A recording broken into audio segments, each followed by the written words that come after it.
Reverend Jesse Lee Peterson hosts a live radio talk show in Los Angeles and the Jesse Peterson Show on Media One in South Central Los Angeles. He has been featured on news programs including CNN, World News Tonight, and Nightline with Ted Koppel. Reverend Peterson is a successful entrepreneur, motivational speaker, and author with a decade of experience in rebuilding the family. Thank you very much for coming out, and thank you for inviting me to be here. I'm going to be talking about the government and its relationship with the people. And I want to make it clear that there is a need for government. I have a tendency to talk about the negative, and it seems as though we don't need it at all. There is a purpose for it. But we have allowed the government to use us in the wrong way, to govern us in the wrong manner. And I'm going to make an attempt to show you what would happen when that happened to us, when we allow that to happen. I'm going to be talking about the UN and their rights, children's rights, how destructive that is, and it should not happen. But first I want to tell you a little bit about myself and how and why I started the organization that I have, the purpose of it. I'm from Alabama. I grew up in a little town near Montgomery, Alabama. And I grew up on a plantation. My grandparents worked in plantation. My parents worked in plantation. And I have to honestly tell you that I don't remember one day of my grandparents teaching me to hate white people. They used to sit around at night after work on the porch and talk about life, but they never talked about or taught us to hate. They always taught us to work hard, to treat people the way we would like to be treated. Character, they talked about that. They have some flaws, but they tried to show us the right way. And at that time, the laws were against black people for the most part. But yet, we wasn't taught to hate. I left Alabama at the age of 18, and I moved to Los Angeles, California. And as a young man, I discovered there were a lot of things that I didn't know about life. I didn't know how to deal with the challenges of life. I was very emotional, insecure, 18 years old, so, I had a lot to learn. And plus, my father wasn't around to show me and be a good example for me, to show me how to deal with issues. That's the purpose of a father, is to show the family the right way to go by being a good example. So I didn't have a father to show me that. He wasn't around. I went to California at 18, and I tell you, I went through hell. Well, lack of better words, hell. And I began to wonder, why is it that I'm having such a hard time? Why can't I deal with life? So I started to look around to get an understanding of how to deal with life. I joined a couple of churches around town there in LA. I went from church to church looking for the answer. I started to listen to people like Louis Farrakhan and Jesse Jackson and Maxine Waters and others. And they were saying to me that it wasn't me, that I wasn't the problem. The problem is white people, that America wants to hold you back, that the white man has his foot on your neck, and because of that, you can't make it, because of racism, and just all kind of what I call evil things that I believed. And because I was already angry that I didn't have a father to show me the right way to go, and I didn't know how to deal with life, I believed a lie. I believed that as a black man, I couldn't make it. And as I believed that, my life got worse. It just, inside, I lost sight of reality. As we all know, and if you examine yourself, anytime you get angry in the wrong way, anytime you judge someone else, it comes back on you. It prevents you from seeing reality. A good example that I use, and I like to use this example because most people can relate to it, in a marriage couple, married. You can love your wife, she's the best thing in the world, no one is before her. And the moment she gets you angry and you resent her, she looks different to you. It's not the same woman that you were married to. Like, who is this woman? Because now that you've judged her, you can't see the reality of who you're with. You now hate this person. She can't do or say the right thing. And that's what happened because I had this resentment toward white people. I couldn't see clearly. And all white people looked bad to me. I used to think, when I saw white people in church, I couldn't believe they went to church. You know, I'm thinking, how can white people praise God and hate me because I'm black? I had believed a lie that came from the leaders. And the leaders, you know, they stood tall because the media had promoted them as being right. And I was a young man and I didn't know any better. You know, I thought they were on the right track as well.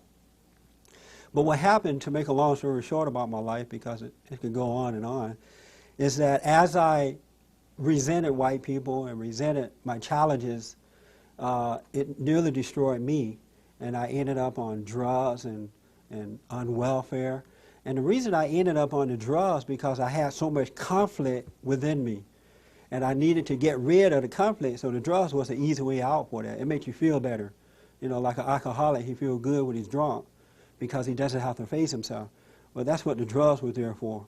I ended up on welfare, and the reason that I got on welfare is because I heard that it is, if you're black, at that time, if you're black, you could get on welfare simply by telling them that you're on drugs.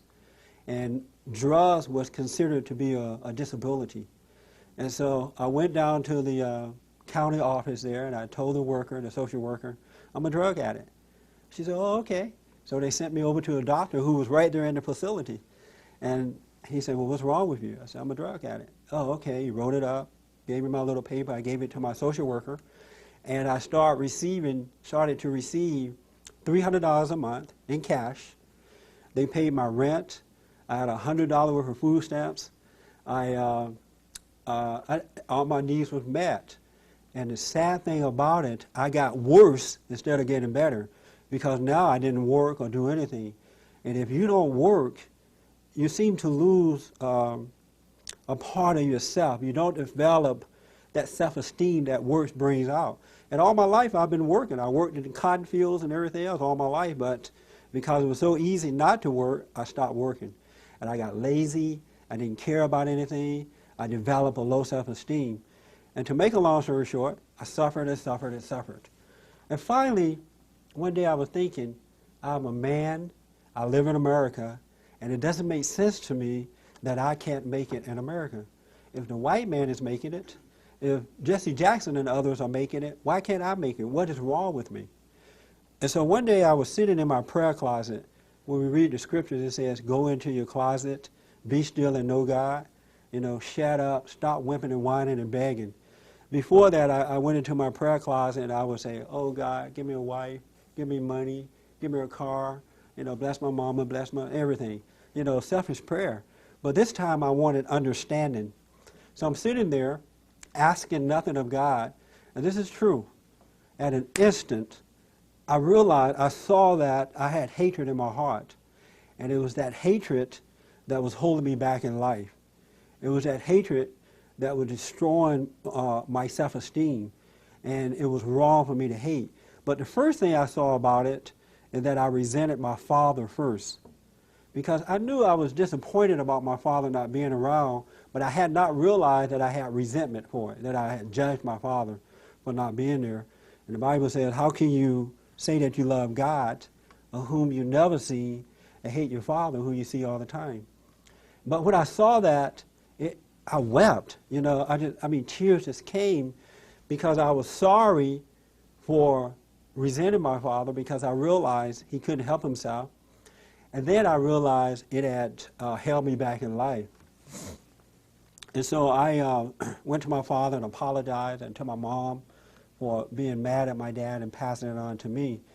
But the beauty about it is that my eyes was open, and I also saw that I had been used by people like the Reverend Jesse Jackson and Maxine Waters and Al Sharpton and Louis Farrakhan and the NAACP. They had used me. They used the black people for their own personal gain, for their own desire for power and wealth. And the way that they use us is keeping us angry. They keep you mad. They make you feel good, then they make you feel bad. They tell you that, oh, you can go to the white school, but they won't let you in. You need affirmative action. They keep you mad. And as long as you're mad, as long as you're angry, they can control you. And when I woke up and realized that, I'm like, wow, this is good news. I saw it for myself. God allowed me to see it. No one had told me that. I can tell you, honestly tell you, up until the last 10 years, I never heard one black person say, or one white, to be honest with you, that you're being used by your own black people. They didn't say that to me. I never heard it before. But God allowed me to see it. And I thought, oh, this is good news. I'm going to run and tell black people that it's not the white man. It's the black man that is holding us back. Our own people using us for their own personal and selfish gain. And so I talked to a friend of mine, and he allowed me to use his building.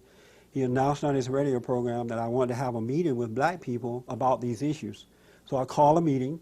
I talked about the same issues. It went well, and we had another one. And from that, we started the organization, with the purpose of rebuilding the family by rebuilding the man. And the reason we wanted to rebuild the man, because when I look at the order of life, God has ordained it that the man should be the head of his family. And I'm telling you, nothing else is going to work but that. It's not an ego trip. It doesn't mean man is better than woman. It's just the order, and it's a perfect order, and it works when done in the right manner. It works. And so I knew that if we can talk to the men and get them to examine themselves so they can see what is wrong, they can bring their families back to order, because when you come back to God, your family will come back to you as well. So we were focused on the black man, even though it's for everybody now, so that we can get them to wake up. I went on the radio show. I said, well, the next thing I'll do is start a radio program so I can talk about it over the airways in the black community. So we went on a radio station, KTYM, in Inglewood. It's a Christian radio station. We were talking about forgiveness. We were talking about hard work. We were talking about the family, all the things that are in the scriptures and in our hearts. I go on the radio thinking that this is going to be good news. And to my surprise, I was shocked. I was called nigger, Uncle Tom, a sellout. I've been paid by the white man. They told me I hated myself, that I hated blacks, I hated men, I hated women, just everything. It was just, this hostility just came out of everywhere. And I was shocked to see that, because I thought if they can hear the truth, they would be happy to hear. But that's not necessarily so. And I'm sure many of you have discovered that by now. If you think that people love the truth, I challenge the wife to tell your husband the truth about himself and see what happens. Or tell your wife, do you like that suit? No, I don't really like that. What's wrong with it? They get mad about it. They want the truth, but they don't love it. Americans don't love the truth the way we used to in the past. And this country was built on truth. In spite of what we've been told, it was built on truth. But I would call nigger Uncle Tom. And the manager was threatened, and finally they had to let me off that station because the manager was a white man, and he was like, I can't handle this. So they let me off, but as God always does, he opened up other opportunities for me, and one thing led to another one. Another story is that I debated one of Louis Farrakhan's ministers there in L.A.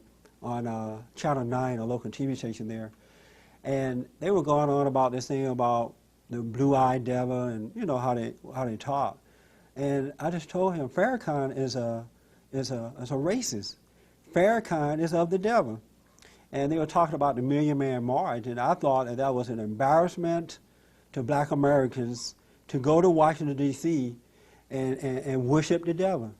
They follow Farrakhan to Washington, D.C. knowing that he has hatred in his heart, under the pretense that he's trying to bring people together for the good. It's all lies. Farrakhan is not on the side of good, and we all know that. But the danger of that is that Farrakhan rose to, in my opinion, a Hitler status that day, because he got the approval of a lot of the black preachers. He got the approval of the media. He got the approval of many people who knew he was wrong before, but verified his existence by participating in that rally. That's a dangerous thing, and we're going to live to regret that. I promise you, unless Christ returns soon, we will live to regret that. But anyway, after that debate, a couple of guys drew a gun on me and told me that I was going to die, because I disagreed with that, because I stood up against Louis Farrakhan. Another time I was on Nightline during the LA riot and the O.J. Simpson trial. You remember all that mess that was going on? And Ted came around to me and he said, Rev Peterson, who do you think the problem is? What do you think the problem is in the black community? And I stood up and I said, Maxine Waters, the NAACP, the Black Caucus, they are the problem. And I tell you, that room went in like a roar. It's like, you would think that the Klansmen walked in with their suit on or something, you know. It went in a roar. But this is needed. The truth is needed in order to change the situation. It's the truth that's going to set us free. The one thing that happened in that moment of my prayer closet is that God took away fear from me, because I used to be a very insecure person. I'm embarrassed to tell you, as a man, I was very emotional. I had a lot of insecurities. I couldn't make decisions. I didn't represent manhood. And mainly because I didn't have a father to show me how to do it. I had fear and doubt. But in the moment that Christ caused me to repent, he also took away fear, doubt, worry, insecurities. I don't look for people to love me. I'm not looking for love. I'm a free man. And it has been that way for the last 10 years. It has not changed. It's only gotten better over the years. And he allows me to see my challenges and how to overcome them. And as I deal with them in the proper fashion, I get better in life. And I absolutely love it. I can honestly tell you that I have perfect peace within me. Perfect peace. I've never had it before, but for the last 10 years, I have it. And there's nothing on this earth that I would give to lose it. Nothing. Nothing is more important than that. And with that kind of courage, and see, it's inside of all of us. And the Bible says if we get to know ourselves, we can discover it. And the greatest thing that a person can do is to know his or herself. If you know yourself, you can be free. And it's God that allows you to see yourself. And then you can overcome anything. But anyway, I'm out on the battlefield doing this. What I realize is that black people have been used, as I said earlier, by the Reverend Jesse Jackson, the civil rights leaders, you know, Maxine Waters and all, the liberal elite whites, you know, the Democratic Party, and some of the Republican parties, because they're not all doing their jobs in the way that they should. One reason I became a Republican is because I repented from being a Democrat, and then I overcame. But I like the idea of the Republican Party, the love of God, you know, the love of country, hard work, the family. But they're not representing themselves, for the most part, in the way that I think that they should. But the Democratic Party, what they did is they came in, not all, of course, the liberal elite, hostile group, the socialist group. They came in to the black family, and they said that the government owe you something. The United States of America owe you. You know, here's a welfare program. Here's a governmental program. But you can't have it unless you get rid of your man, get rid of the father, get rid of the husband. If it can get rid of the father, the rest is easy. Because the father represents the truth. He represents the light in the home. Again, it is ordained to be that way. And so Eva understands that if it can get rid of the father, it can wipe out the rest. So they got rid of the black man. Most of the black men left their homes and turned their families over to the government. The government came in and gave welfare and gave the public school system, which is now a social camp for destruction.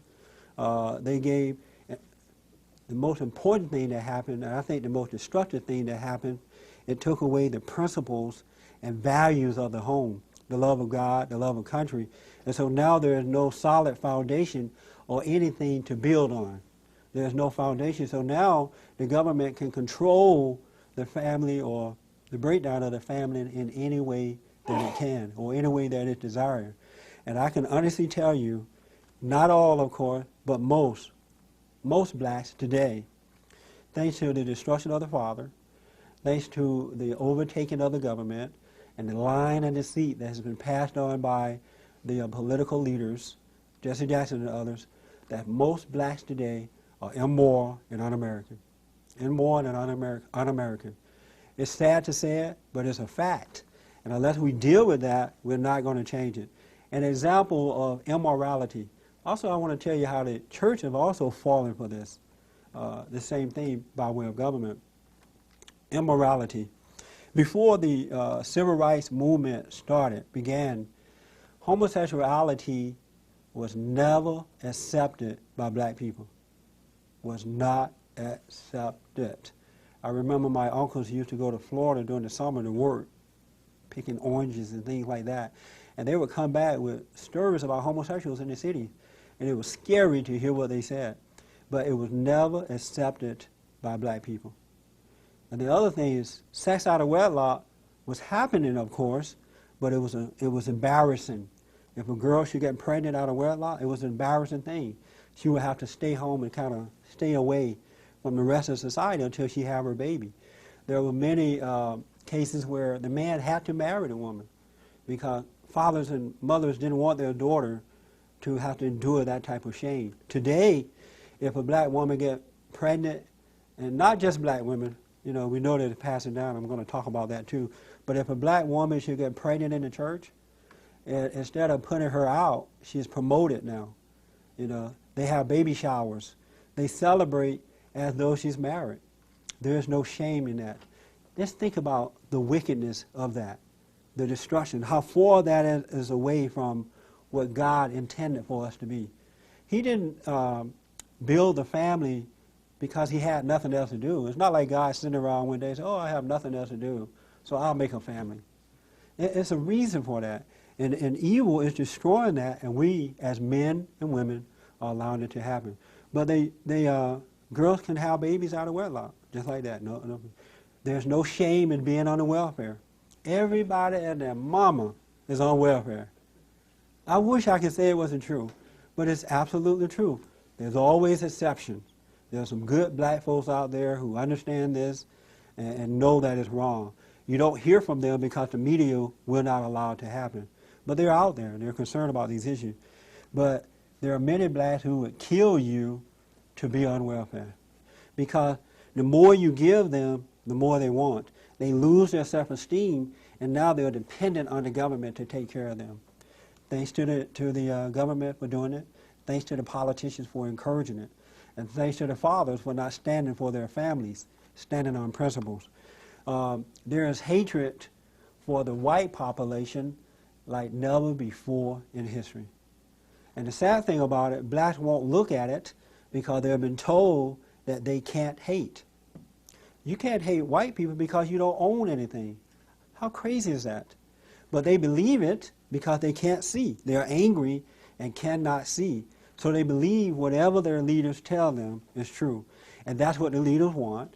That's what the government wants. And that's what is happening to us right now. I have to tell you that if we don't wake up to this reality, if we don't wake up to what is really going on, all of us will suffer from it. There's nowhere to hide. There's nowhere to run. Wherever you go, evil will come. And you got to deal with it one way or the other. The sad thing about this whole situation, not only are the blacks in denial about what's going on, most of white Americans are in denial about what is happening.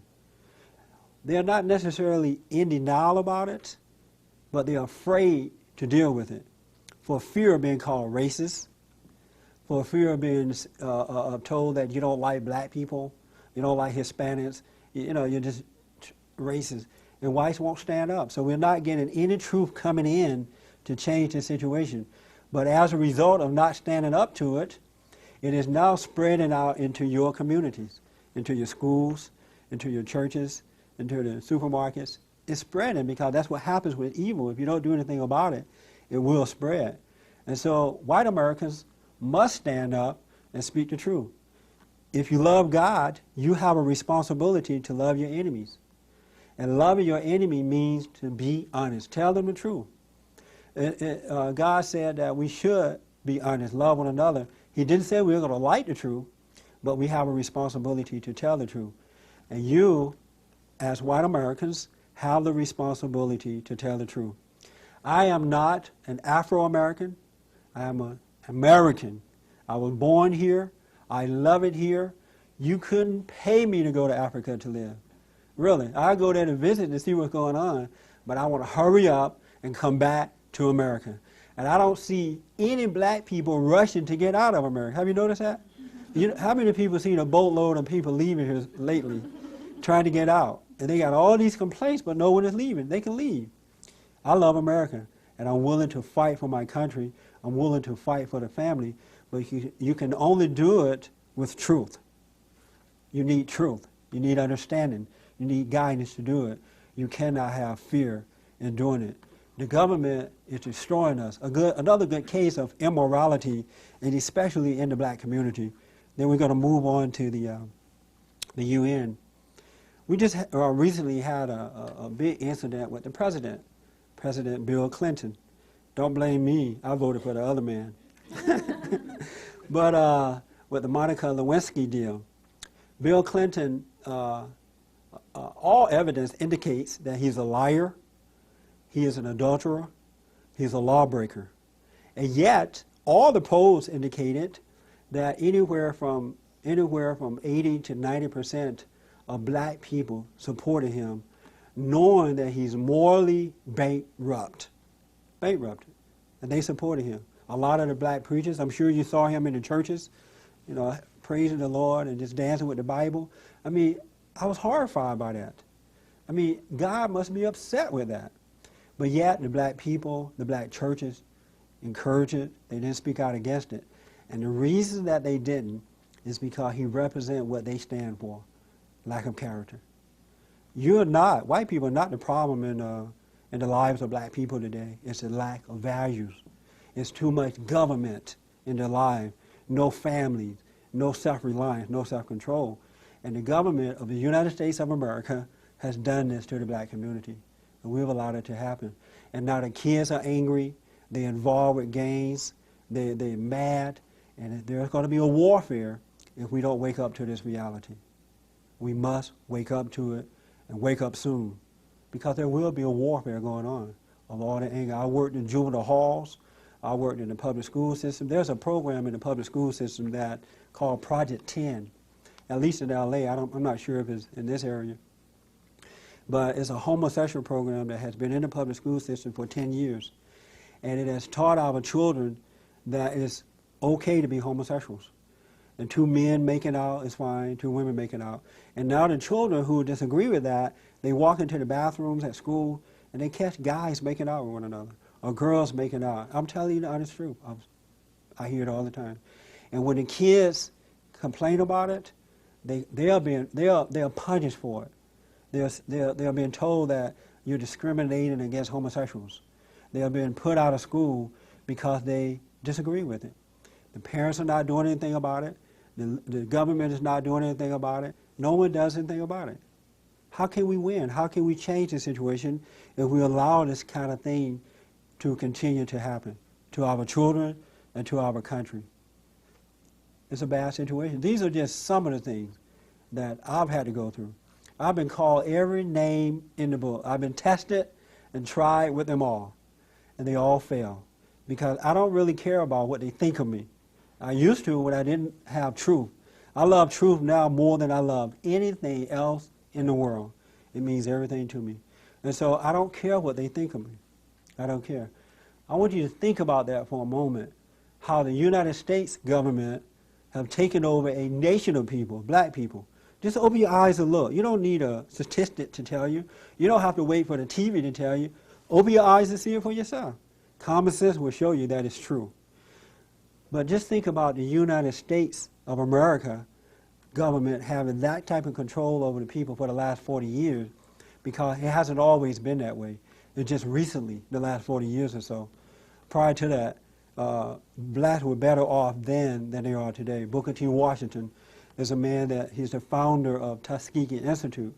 He educated himself when all odds were against him. He went on to start the school. A lot of examples of that. Blacks were enslaved physically by the law, but not mentally. Now they're enslaved mentally. That's the worst enslavement you can possibly endure. The worst. Because if you can take a person's mind, you can control them. You really can. And that's how they are being controlled today, mentally and spiritually. And we need to wake up to that. Now, we'll talk about the government of the United States of America. Again, I want to emphasize that there are good aspects of the government. All right? 'Cause I don't want people to say, oh, he's putting down the whole government. You just want to, it's not the case. I just want to show you what can happen when we're not in control. By now, I'm sure many of you have heard of the United Nations. Is that right? At least many of you have heard of it.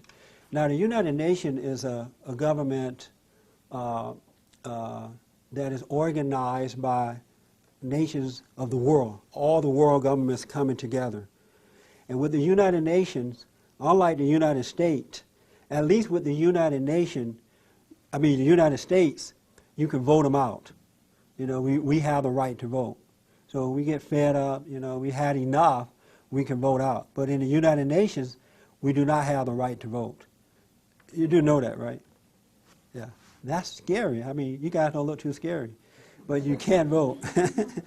In the United Nations Convention on the Rights of the Child, they have decided somehow or another in their minds that they're going to tell us how we should govern our children. Now, the United Nations is made of some people of homosexual persuasion, godless people, people that do not believe in God, people that do not believe in the family. They don't believe in those kind of things. People that hate everything that is good, the United Nations. They want to govern us. They want to tell us how to govern our children. And I brought some of this information with me today to try to make some of the points about what they are doing and aspect of their treaty. But before you leave the meeting today, we have a lot of material in the back there. If you want to, make sure you take some and read it and pass the word on. There's nothing like knowledge. It opens the eyes. You'll be surprised. Make sure you take some because I don't have enough here to give you, but you can look at it, you know, once I'm finished here. But make sure you call the John Birch Society and get the information and get it out. We got to get it out. I'm shocked at some of the things I'm discovering about the United Nations. For example, on the rights of the child, I'm going to read just a little portion. You can't see it, but I'm going to put it here. We'll have it in the back. On Article 18, the state shall render appropriate assistance to parents and legal guardians in the performance of their child rearing responsibility and shall endure the development of institutions, facilities, and service for the care of the children. What that is saying to me is that the state want to be the provider of your children. They're going to determine how you should care for them. Just as the United States government, a portion of it, has determined how the blacks should care for their children. Oh, let me just say this, it just occurred to me. As a result of destroying the father and now giving the mother welfare, the United States government now controls the children in the juvenile hall, in the court system. The parents have no rights anymore. And I'm going to give you some example of that. I'm telling you, if you doubt me, visit some of the juvenile courts in this country. You would be blown away. It will blow your mind. So the UN want to be the provider of your children. They want to give you the facilities, you know, the nursing cares and the school system to provide for your children. And you will not have anything to say about it because you can't vote them out. You can't tell them no. It would be against the law. You will end up in jail.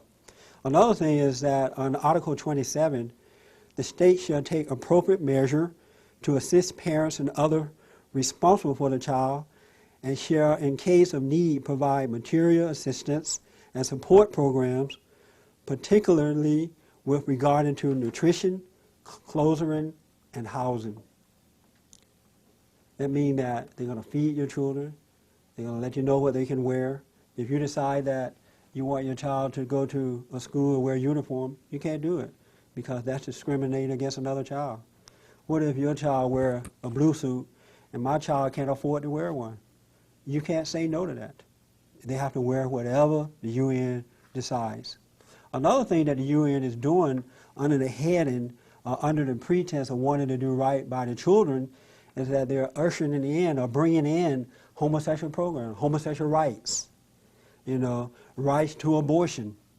they're bringing those in too while we're sitting back and allowing it to happen. Another thing on Article, let's see here, 13, I'll just put this here for you. Article 13, the child shall have the right to freedom of expression.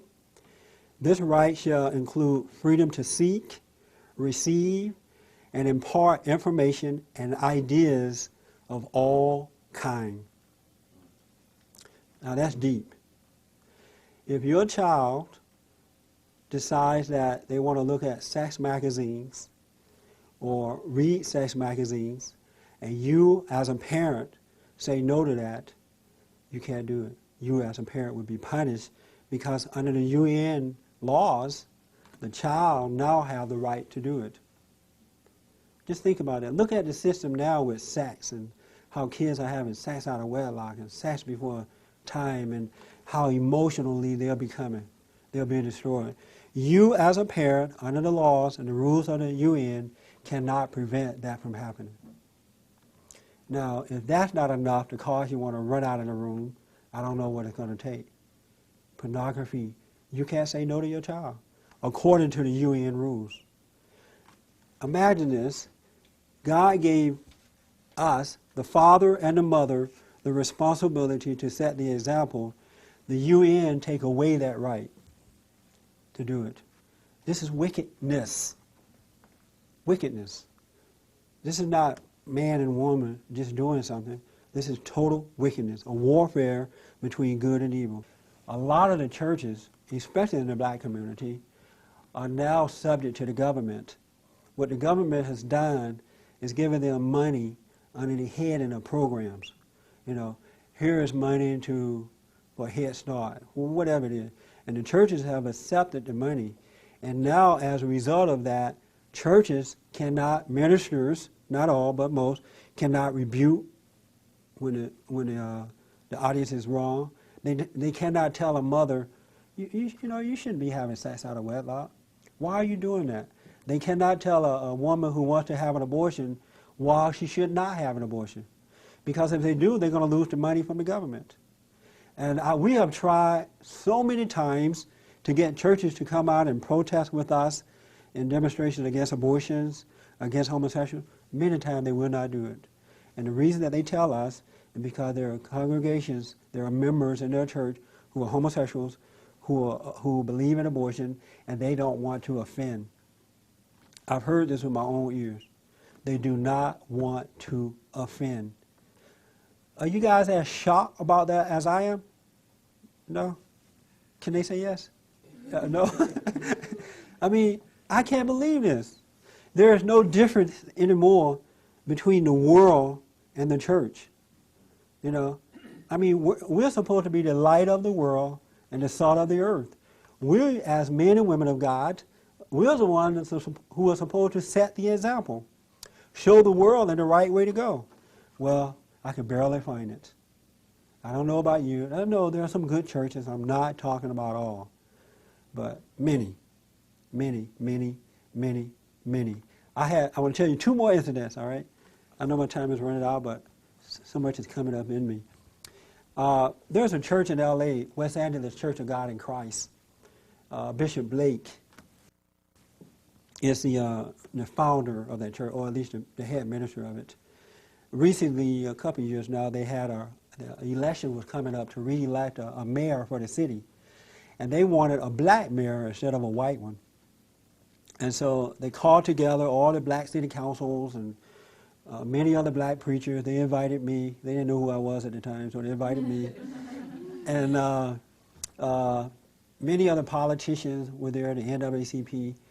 And speaker after speaker, let me tell you this, the media was there in the beginning, but before the media started, the media left. So it was just us black folks there. But speaker after speaker went up on the podium and talked about the evils of white people. They said things like, we need our own black mayor. The contract with America is contract with white America and not black America. We need a black contract. We need a contract with black America. So I'm sitting there listening to this because there was an audience there of young people as well. I raised my hand And they tried to shut me up. No, we're not taking questions. And I said, no, I need to say something. I came here to say something. And they said, well, write it down. I said, no, I don't want to write it down. I want them to hear this one. Because when you write down questions, they don't ask. Have you noticed that? That's a trick. I don't fall for that anymore. But I finally insisted on answering my question.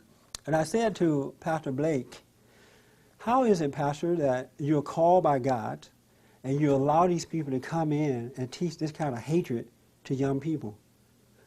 When you have Reverend Murray at First AME Church passing out condoms to the children and no one says or does anything about that. He got mad at me. He just yelled and screamed and just kind of read something out of the Bible.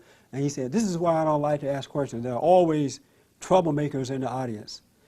And then from that point forward, each minister that went up to speak just kind of made little sharp remarks about me.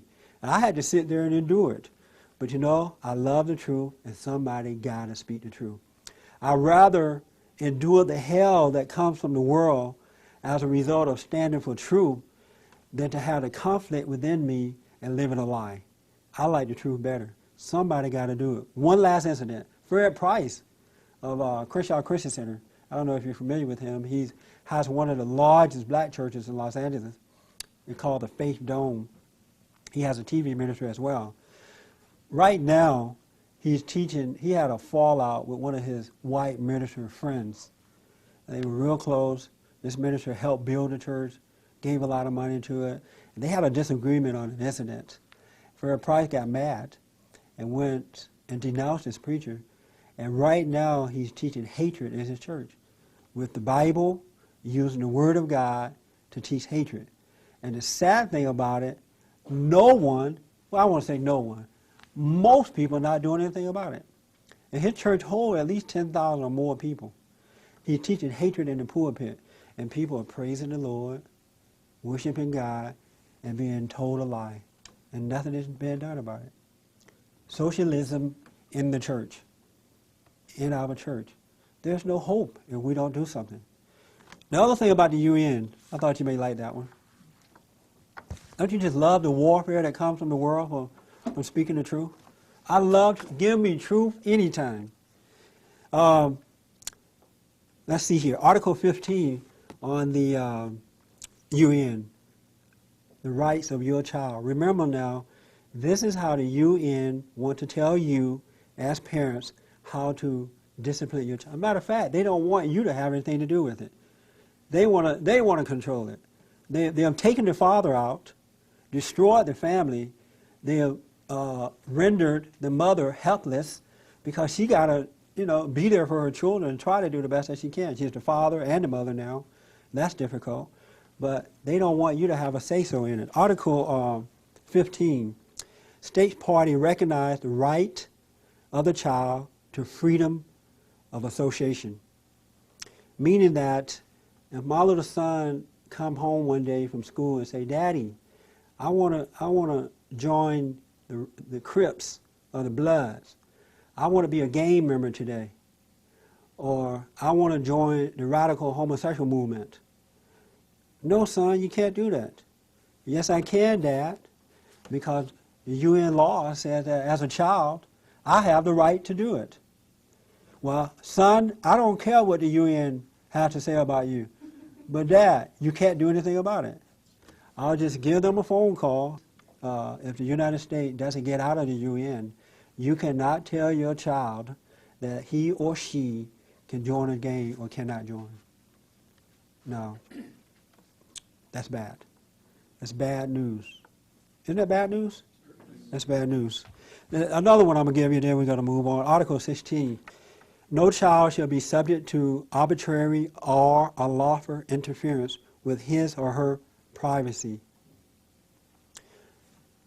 That is terrible. Your child is on drugs. He goes into his room, smoke a joint. A joint is you know what a joint is? Yeah, okay, come on. All these holy people. No, I'm here. A joint is marijuana that you roll up into like a cigarette. They could go in there and hide it in their bedroom, and under the bed or anywhere, And according to the UN, the child have the protection of the law against such interference or attack. When you go into his bedroom and look in the closet to see if he or she has marijuana or any type of drugs there, that is considered attacking the child, according to the UN. Tell me that that's not wickedness. That is wickedness.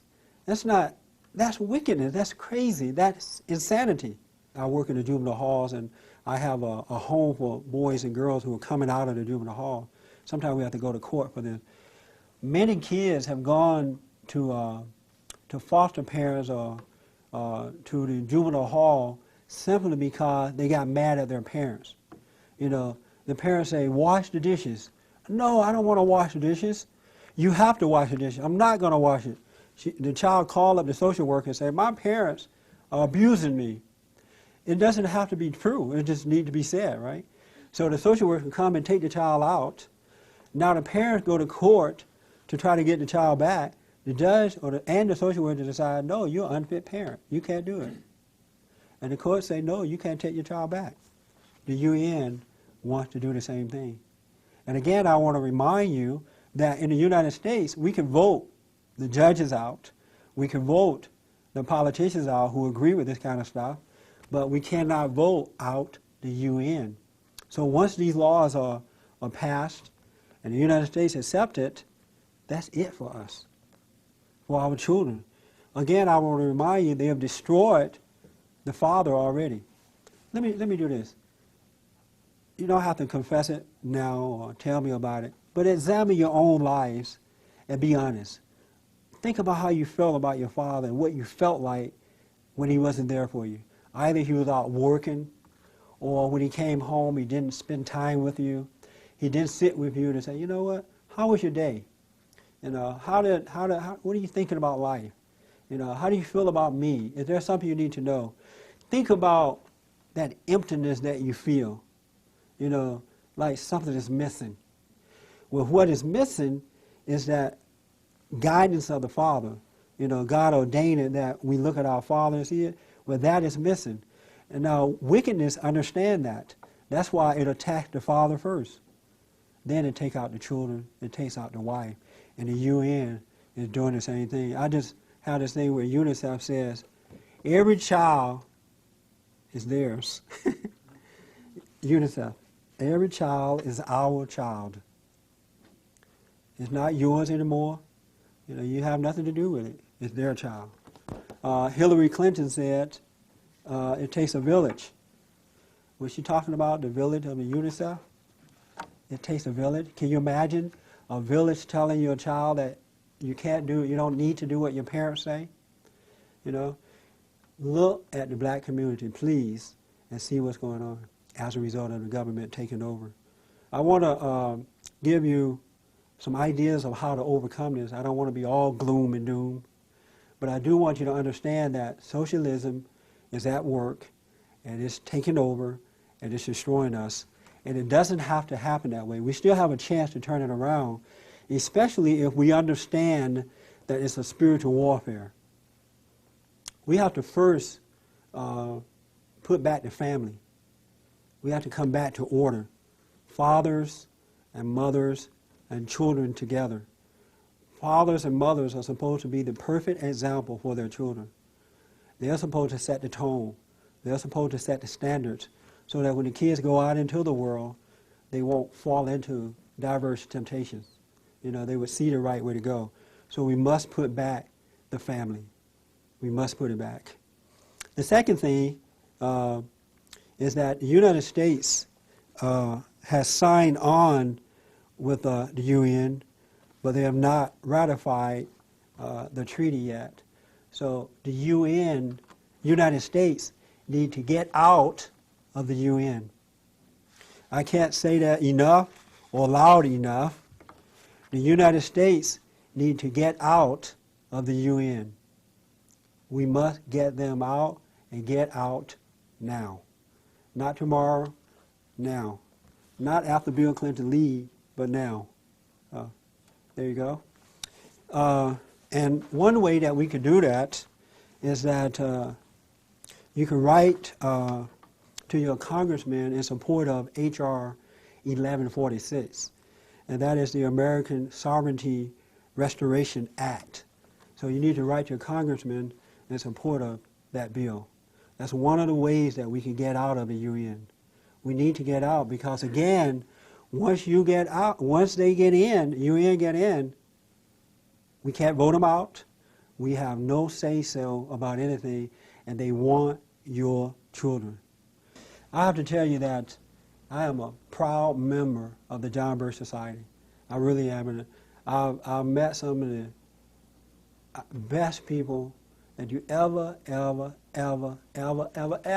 to meet in the John Birch Society, true Americans. I can honestly say that. And the John Birch Society has information that will open your eyes and blow your mind. You know, just as I'm compelled to do what I do in life now is what I'm called to do. I am compelled to do it. I cannot help myself. The John Birch Society has been around for 40 years. Think about that. And they have proven themselves to be honest, to believe in God, to believe in family, and believe in a little government. You know, they're not telling you to put government out, but in moderation. And they have information. We have some here today, but they have information that will enlighten you in ways that they can prove everything. This is not hearsay. This is facts. I spent time in the library. I can tell you they can prove everything. So I encourage you to get the information from the John Birch Society. You know, pass it on to friends. Bring in members, bring in membership. Join the John Birch Society. Become a member and unite. You know, I notice that whenever you stand for truth, most of the time you have to stand alone. You know, I've had many people, oh, I'm on your side, Rev Peterson. Right on. And as soon as the heat come down, I look around, they're gone. And, you know, but I can tell you, the John Birch Society has proven that they will be there. So we need to unite and get this done because there's power in unity, and we can do it. And I appreciate your attention, and I appreciate your time. Thank you very much.